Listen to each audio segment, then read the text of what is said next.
ডিগিৰপাৰ ৰাসৰ খলাত কুসন্মিলনী হৈ আছে 12, 13, 14 তাৰিখে। তো আজি মই অলপ এনে ফুৰিবলৈ গ'লোঁ, সেইকাৰণে ভাবিলোঁ আপোনালোককো দেখাওঁ। ইমান ধুনীয়া ধুনীয়াকৈ বস্তুবিলাক বনাইছে, শুনি আছোঁ বাট সেইকাৰণে চাবলৈ গ'লোঁ ময়ো। শুনি কিনে যিমান ভাবিছোঁ তাতকৈ বহুত বেছি ধুনীয়া হৈছে। চাওক আপোনালোকেও চাওক গাইছ, কেনেকুৱা হৈছে ক'ব। মিটিং হৈ আছিলে, আমি অলপ শুনিলোঁ।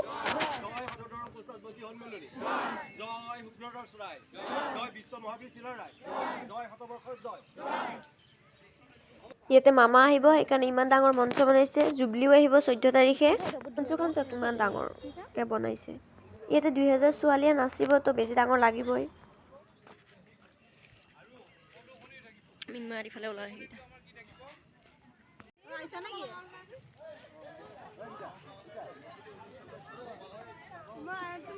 এইটো হ'ল ৰাস মন্দিৰৰ মেইন গেটটো। এইটো হ'ল কোচৰ ৰজা হয়।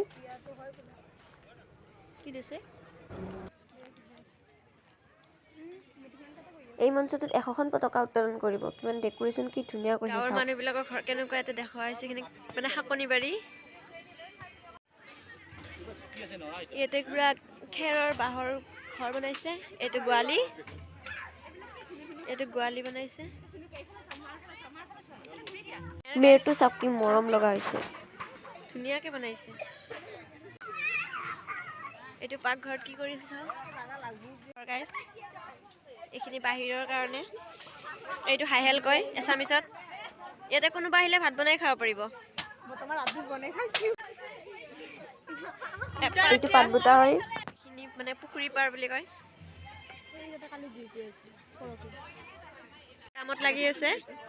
খুৰাহঁতে এখন শোৱা চাং বনাই আছে। এইটো কি হয়? অ, এইটো ধান লাৰি দিয়া, উঠাই কিনে নিয়া চাগে।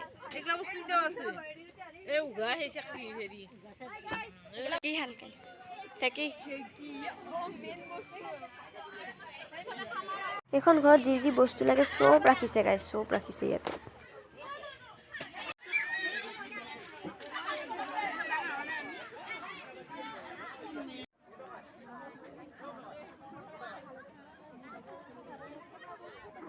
গান গাব অহা ছোৱালীকেইটাই সিহঁতৰ ড্ৰেছটো পিন্ধি আহিছে, সেইটো পাতেনি বুলি কয়। কিমান ধুনীয়া লাগিছে চাওক গাইছ। ৰাতিয়ে হৈ গ'ল, এতিয়া আমি ঘৰলৈ যাওঁ। Bye bye.